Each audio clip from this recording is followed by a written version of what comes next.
इस वीडियो में हम देखेंगे फ्लेक्स कैसे वर्क करती है, फ्लेक्स बॉक्स। ठीक है, तो जैसे कि हम नॉर्मल सीएसएस में यूज करते हैं फ्लेक्स बॉक्स, वैसे ही इसमें भी है। बस डिफरेंस इतना है कि इसमें हमें इनबिल्ट क्लासेस दी है, जैसे flex basic, flex direction, flex rap.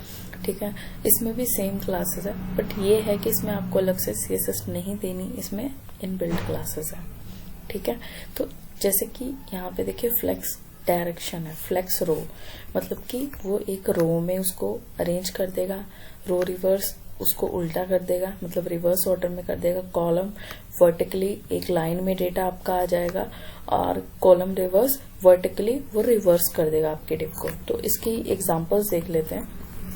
तो जैसे कि देखिए इन्होंने यहाँ पे एक एग्जांपल दी, तो अगर मैं इसको कॉपी कर लेती हूँ, ठीक है, तो इसे कॉपी हमने किया और यहाँ पर हम पेस्ट कर लेते हैं। ठीक है, सेव करते हैं, लेट्स सी। तो हमारी डिव जो है, ओके, इसे हम इसके बाहर कॉपी पेस्ट करते हैं। तो ये कुछ इस तरीके की हमारी डिव आ रही है। इसे हम थोड़ी सी सीएसएस देते हैं, class padding 10 PG purple,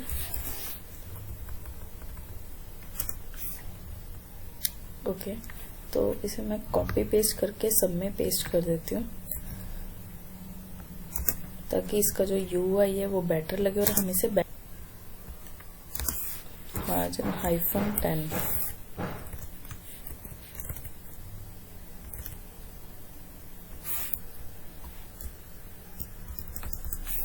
okay. तो सभी में हम मार्जिन -10 सेव किया। तो देखिए इन सभी के बीच में मैंने मार्जिन दे दिया है ना। तो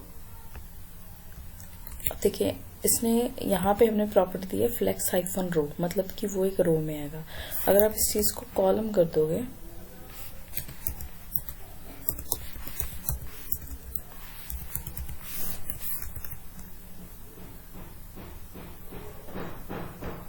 तो कॉलम वर्क नहीं कर रहा है। लेट्स सी ये क्यों नहीं कर रहा है। ओके, तो ये COL है, पूरा कॉलम नहीं है, तो ये आएगा COL। Save, let's see. So okay, so now it's working, है ना। तो यहाँ पर जो मार्जिन है थोड़ा कम कर देते हैं, मार्जिन बहुत ज्यादा है।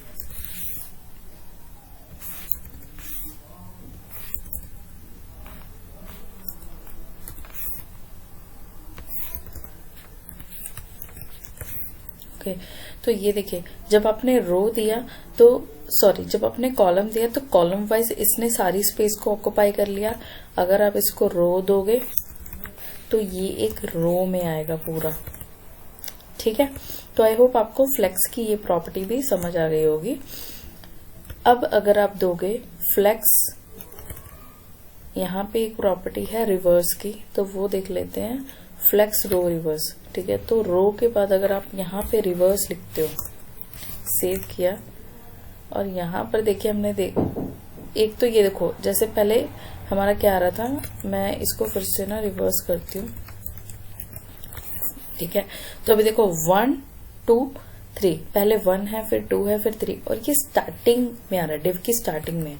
तो अगर आप यहाँ पे रिवर्स लगाते हो, ये डिव के एंड में आ रहा है, और 3 2 1 ये रिवर्स भी हो गया। अगर आप कॉलम लगा देते हो यहाँ पर, तो कॉलम में भी ऐसे ही वर्क करेगा। देखिए 3 ऊपर आ रहा है, 2 बाद में, 1 उससे पहले। अगर आप रिवर्स हटा दोगे तो ये आएगा 1 2 3। तो आई होप आपको ये भी समझ आ गया। उसके बाद हम देख लेते हैं, और यहाँ की हमने सारी प्रॉपर्टीज कर ली। और एक और चीज गाइज, अगर आप इनकी CSS प्रॉपर्टीज को कस्टमाइज करना चाहते हो तो आप वो भी कर सकते हो, वो भी हम डिस्कस करेंगे। नेक्स्ट आ गया फ्लेक्स रैप। अब ये फ्लेक्स रैप क्या करता है, ठीक है, तो जिन लोगों ने CSS में पहले काम किया होगा या जिन्होंने इसको यूज किया होगा उनको पता होगा कि फ्लेक्स रैप क्या करता है। तो देखिए यहाँ पर इन्होंने लिखा है फ्लेक्स -नो रैप, मतलब कि रैप नहीं करना है, वो देखिए आउट ऑफ द स्क्रीन जा रहा है। ठीक है। बट अगर आप इसे रैप कर देते हो तो देखिए जितनी स्पेस उसने ऑक्यूपाई करनी थी कर ली, जो नेक्स्ट का कंटेंट है वो नेक्स्ट लाइन में आ गया। तो यहाँ पर हम इसे इम्प्लीमेंट करके देखते हैं। फ्लेक्स नो रैप, सेव किया। यहाँ पर देखते हैं हम फ्लेक्स नो रैप। हमारी स्क्रीन बहुत बड़ी है तो हम इसे कॉपी पेस्ट कर लेते हैं। फिर ओके, तो अभी गाइस मैंने इनको 10 दिया है। मैं इनकी पैडिंग थोड़ी सी बढ़ाती हूँ ताकि ये स्क्रीन को ज्यादा ऑक्यूपाई करे, ताकि मैं अपनी क्लासेस को टेस्ट कर पाऊँ। ठीक है, यहाँ 40 दिया। ओके, हम इसे रिपीट कर देते हैं, कॉपी पेस्ट कर देते हैं। तो यहाँ पर मैंने कॉपी पेस्ट किया, तो 3 के बाद 4 5 6 सेव किया। तो ये देखिए अभी क्या हो रहा है, ये स्क्रीन के बाहर जा रहा है ना, जैसे कि मैंने आपको बोला, क्योंकि हमने इसे रैप नहीं किया। तो सॉरी, कैंसल। यहां पर अगर मैं लिखूं फ्लेक्स, यहां पे एक प्रॉपर्टी होगी रैप, फ्लेक्स रैप। ठीक है, तो देखिए जब मैंने रैप किया ना, तो ये स्क्रीन के बाहर जो जा रहा था वो कंटेंट क्या हुआ, नेक्स्ट लाइन में आ गया। ये सेम एग्जांपल इन्होंने यहाँ पे हमें समझाई हुई है। अगर आप यहाँ पर कर दोगे नो रैप, तो वो स्क्रीन के बाहर, बाय डिफॉल्ट वो नो रैप होता है। अगर आप रैप करोगे तो वो नेक्स्ट लाइन में आएगा। ठीक है, तो आई होप आपको ये प्रॉपर्टी भी CSS की समझ आ गई। यस, इसमें रैप की इन्होंने रिवर्स प्रॉपर्टी भी दी हुई है। तो रिवर्स में क्या होगा, जैसे 1 2 3 था तो 3 2 1 आएगा और वो रिवर्स ऑर्डर में वर्क करेगा। तो यही है फ्लेक्स में भी कुछ ज्यादा अलग से उन्होंने कोई प्रॉपर्टी नहीं ऐड कर दी, जैसे पहले थी वैसे ही ये वर्क करेगा, वैसे ही इसकी फंक्शनैलिटी चलेगी। बट आपको CSS की क्लासेस यूज करनी आनी चाहिए और इसमें कुछ भी नहीं है। बाकी की क्लासेस भी सेम ही है जैसे फ्लेक्स बॉक्स में पहले वर्क करती थी। ठीक है, उसके बाद इसके अंदर कुछ अलग प्रॉपर्टी जो हम यूज करते हैं, जैसे जस्टिफाई कंटेंट सेंटर, जस्टिफाई जैसे हम यूज करते justify centre, justify around, justify and, justify start. तो ये देख लेते हैं। तो अभी यहाँ पे देखिए हमारे जो बॉक्सेस है इन्हें हम थोड़ा सा कम कर देते हैं। जैसे मैंने 3 हम रिमूव कर देते हैं, सेव किया।